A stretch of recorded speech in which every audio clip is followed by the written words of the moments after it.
Opo, thank you. Congratulations po. Saan? Pwede yung bond. Yes, we'd like to thank the Senate and the Honorable Chairperson of the Committee on Finance, Senator Sherwin Gatchalian, for the approval of the budget of the Office of the Vice President. Ma'am, may we ask about other topics na po aside from budget or you have other... Wala naman. Pero kung may questions kayo sa budget, unahin. Unahin. Because this has the HOR, you went there alone. Pero dito may kasama mo kayo team. So you expecting more questions?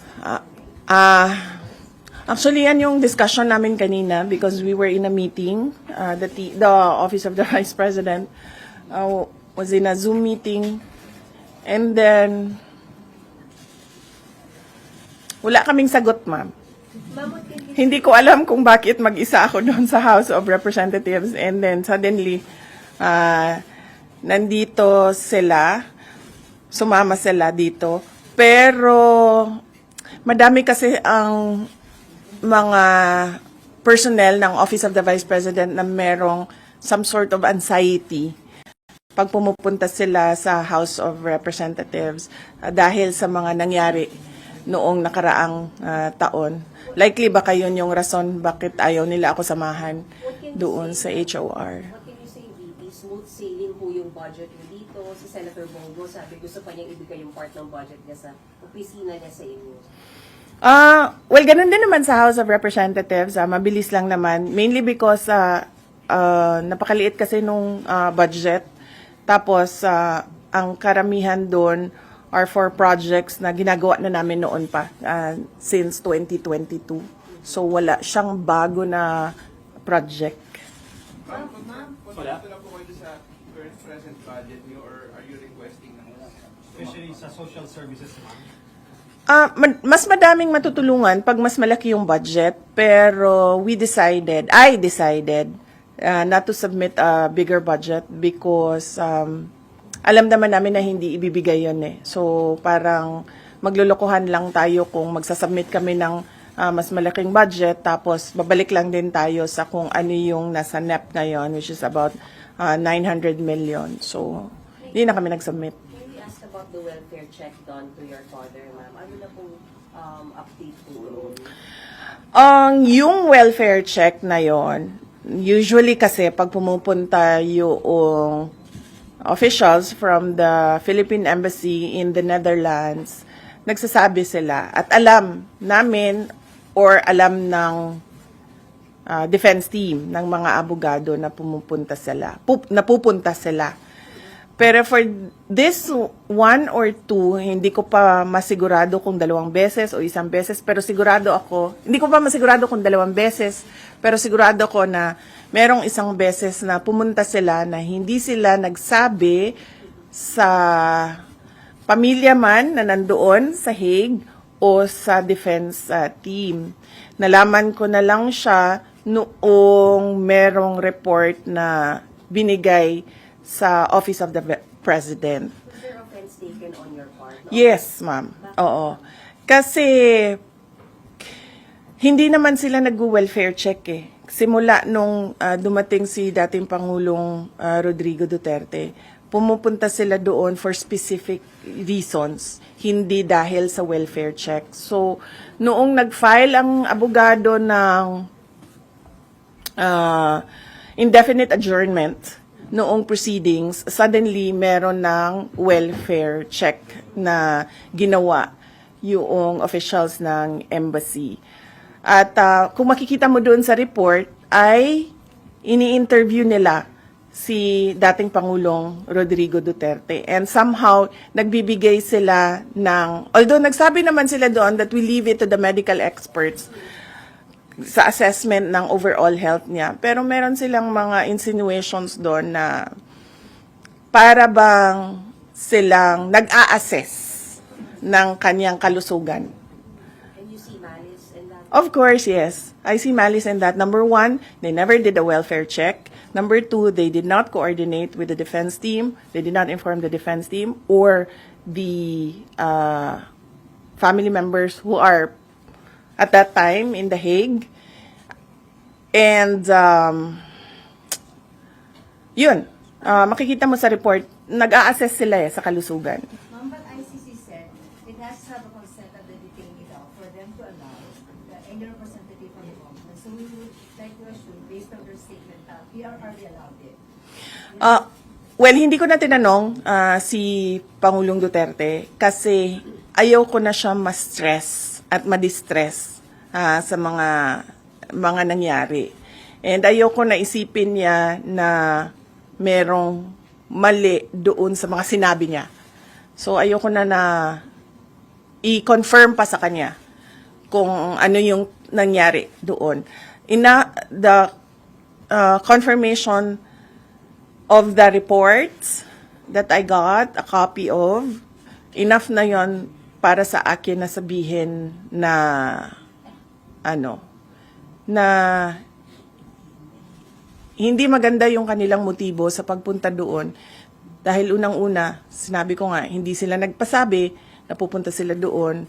At nangyari lang yon noong nangyari lang itong welfare check na ito noong merong filing ng indefinite adjournment. At makikita mo sa report, nag-a-assess sila ng kalusugan. Wala pong explanation sa inyo, baby, even after the fact na bumisita sila. After the fact, wala silang explanation. I believe nag-explain ang Department of Foreign Affairs, ang DFA. They said that naggumagawa talaga sila ng welfare check sa mga kababayan natin. So where is he right now? Is he at the hospital or at the detention facility? Nasa detention, as far as I know, nasa detention facility siyang today. Yes. Kailan niyo po siya nakausap sa huli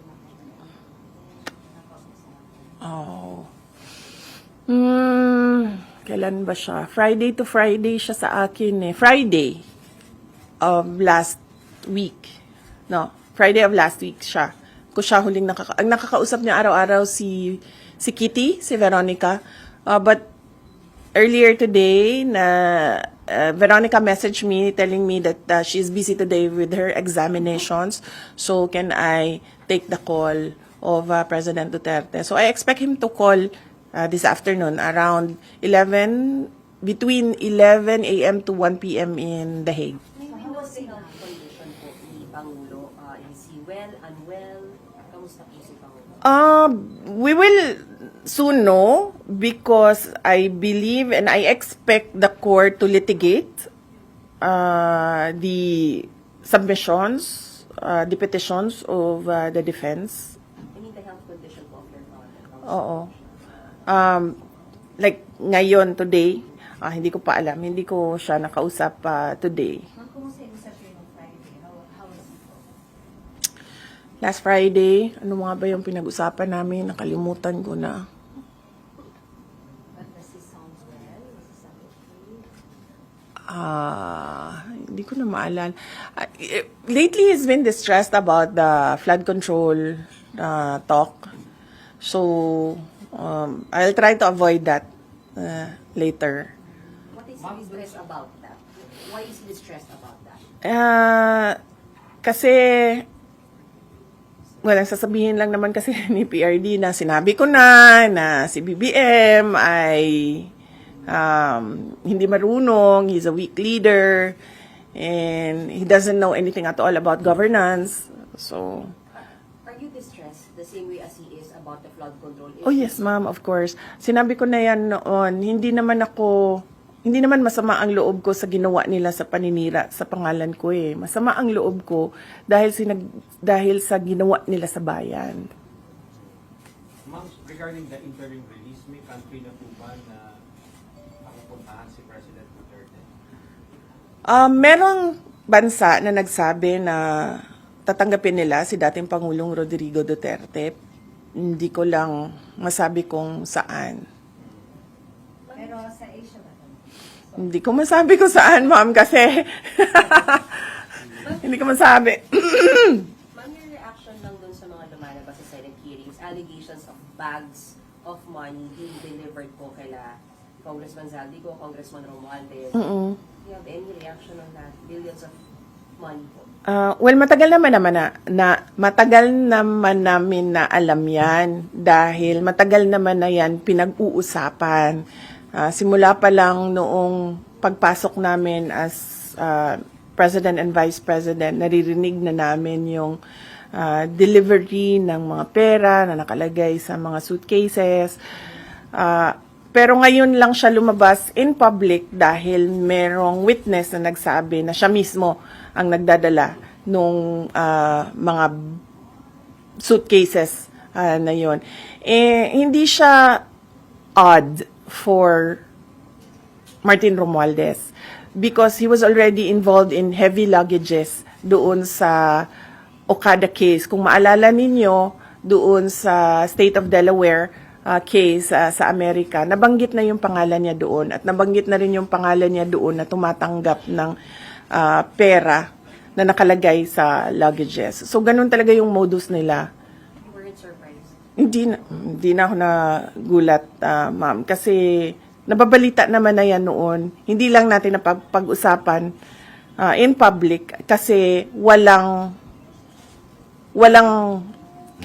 at noon, panahon na yon, walang magsasabi na nakita ko, ginawa ko, first hand kung ano yung nangyari. Di tulad ngayon na meron talagang isang tao na nagsabi na kung ano yung sistema, ano yung ginawa nila, at paano nila ginagawa yun. Ma'am, can you confirm that report? Going back to sir, last Friday daw, his brother, Sir Bong, was not allowed to visit him at the detention. Did it reach to you? No. I have to clarify that. No, that is not true. I made a mistake kasi ako yung nagta-traffic nung scheduling ng mga tao na bibisita sa The Hague. Noong merong pinasa sa akin na listahan ng schedule, akala ko yun na yung final confirmed schedule. Hindi nakasali doon yung Friday nakaraan na schedule. Akala ko hindi nakasali yung Friday. In fact, nandoon na siya sa The Hague, yung kapatid ni dating Pangulong Rodrigo Duterte, precisely for that visit. Pero hindi ko nabantayan sa bagong listahan na wala yung Friday doon. So, ako ang nagkamali doon sa hindi niya pagbisita noong Friday. Ma'am, your comment on the resignation of Mayor Magalong from ICC? Ayaw mag-comment huwag na lang, sir, no comment. I'm sorry, balik ko lang. Matagal nyo na kung alam yung modus na di umano'y pangingitbak sa flood control. Hindi lang sa flood control, ma'am, pati sa sa illegal gambling. Tumatanggap sila. So, si Martin Romualdez. So, hindi lang siya sa flood control. Baka kasi yung tao na nagtrabaho ng basura, flood control yung pera na tinatransport nila. Pero marami iba pang mga sources ng corruption na dinideliver. Ma'am,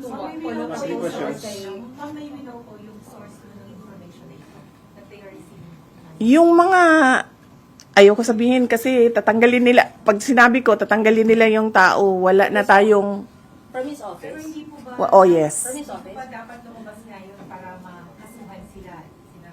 Ayaw lumabas ng mga tao Dati pa naman kami nagsasabi na na magsalita kayo. Takot lahat kasi magsalita ngayon dahil syempre aabot yun until the office of the president. Diba? So, walang nagsasalita. Pero pag sinabi ko kasi kung sino at anong klaseng personnel, maano nila kung sino yung nagsasabi doon sa loob. But from the office of Congressman Romualdez po yan? Oh yes. Ito din yung mga tao na nagsasabi sa akin na na aatake sila sa confidential funds. Ito din yung reason kung bakit hindi na namin ginamit yung confidential funds on the 3rd and 4th quarter. O 4th? third and fourth quarter noong 2023 kasi sinabihan na kami na pinagmimitingan sa loob. But do you think the government is still stable? No. Ma'am, no. Our institutions are clearly abused. They are used for personal gain. They are um, they are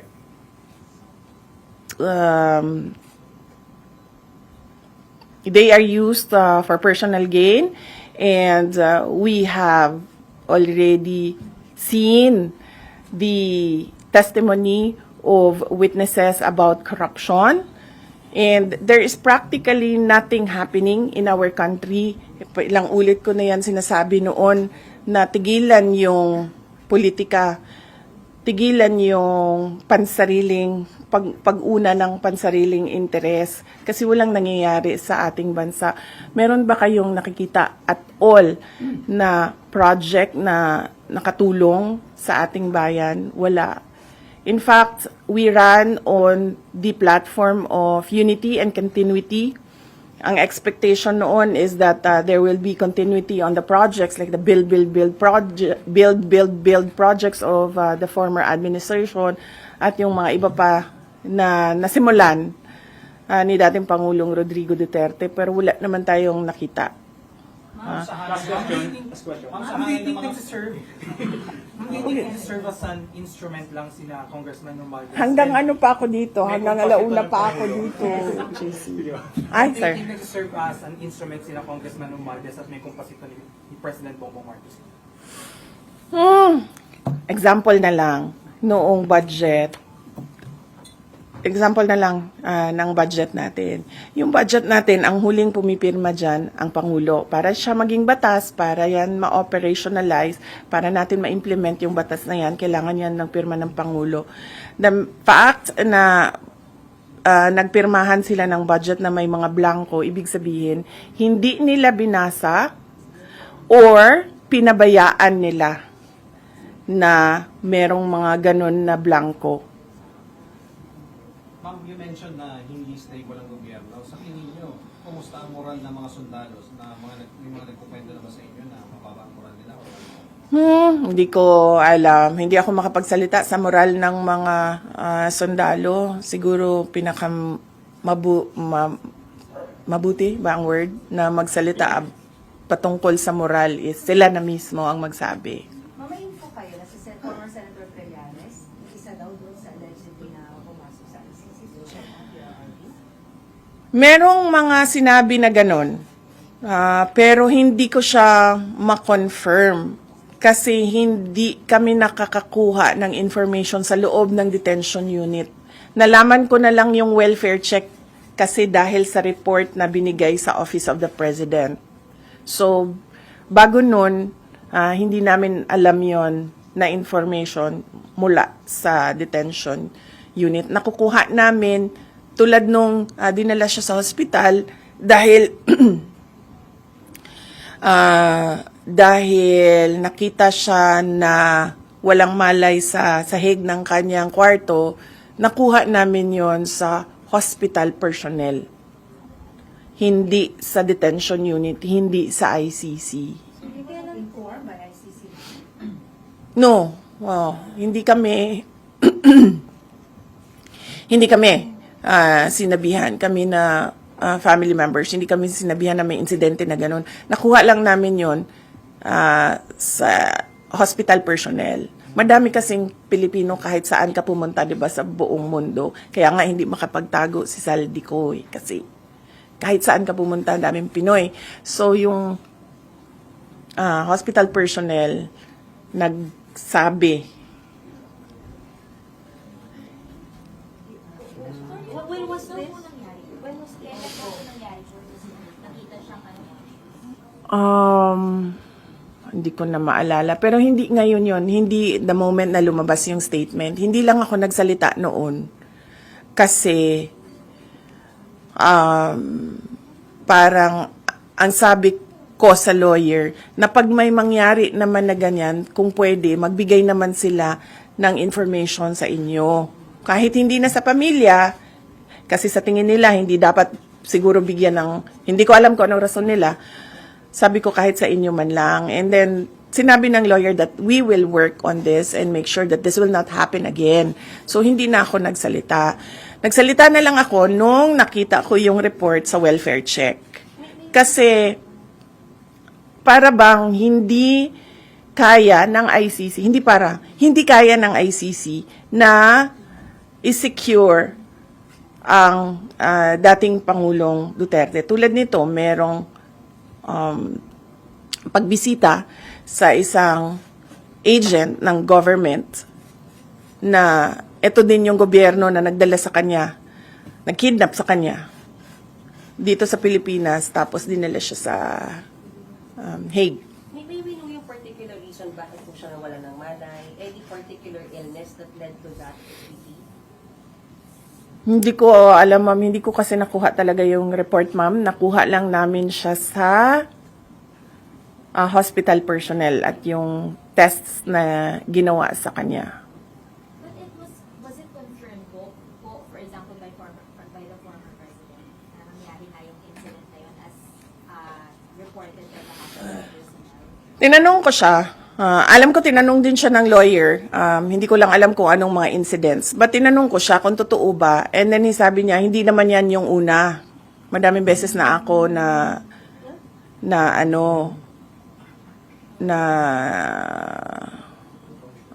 may ganyan.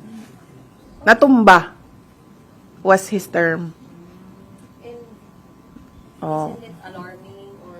Yes, it's very alarming. That is why I released a statement stating that clearly the ICC do not have full control of the safety and security of the former president, because I believe, and the way I see it, he needs 24-hour caregiver, bedside care.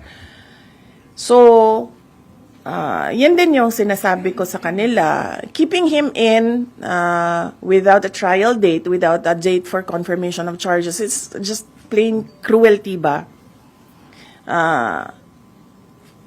Pinapahirapan nila yung tao.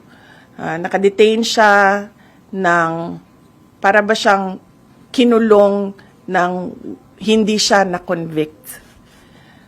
Kaya sinasabi ko doon sa statement na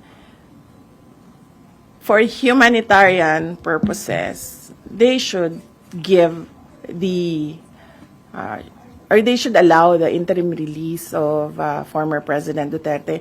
Anyway, wala namang plano yung tao na lumayas. Nakita naman natin sa behavior ni dating Pangulong Duterte noon, hindi naman siya nagtitreten ng witnesses or ng mga complainants. And wala naman siyang balak bumalik as mayor ng Davao City, because sinasabi nga niya, wala naman ako doon, and that would be an injustice to the Davaoenos na meron silang mayor na wala doon. So,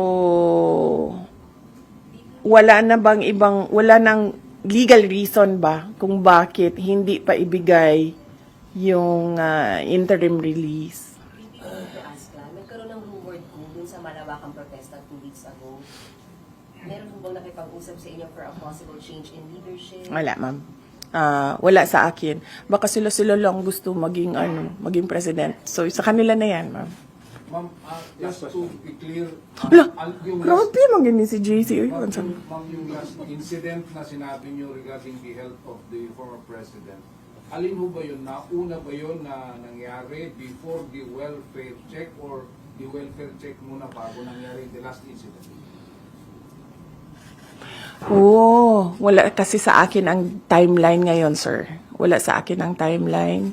So, hindi ko alam kung ano yung nauna, yung welfare check o yung he was found unconscious on the floor, or ano. Wala sa akin yung timeline, sir. Ma'am, may choice kayo na sa mga countries na po pwedeng mag-host sa kanya sa interim release, will it be sa Europe or Asia? Ano bang prefer ng country? Kung ako, Davao City talaga. Davao City, Philippines. Kahit house arrest yan doon, kahit na gusto ng ICC na ilibing sa ilalim ng bunker yan, na yung house arrest niya, walang problema sa amin, gagawin namin yan. In fact, I think, mas makabuti pa nga kung ibigay na lang yung interim release na yan because we can encourage him to cooperate sa mangyayari na trial kung meron man or mangyayari na hearings kung meron man. And mahalaga sa amin yung word of honor namin, no, sa pamilya. So kung sinabi namin na papaniguraduhin namin na lahat ng hearing na sinabi ng ICC na umattend siya, papaniguraduhin namin na nandun siya at nag-attend siya. Grabe yun lang yun. Kayo. Nakikita ko yung senyas mo kaya. Alam mo, may mata ako dito, JC. Dito, oh. Thank you, ma'am. Thank you. Thank you, Senator Lydia. Thank you, sir.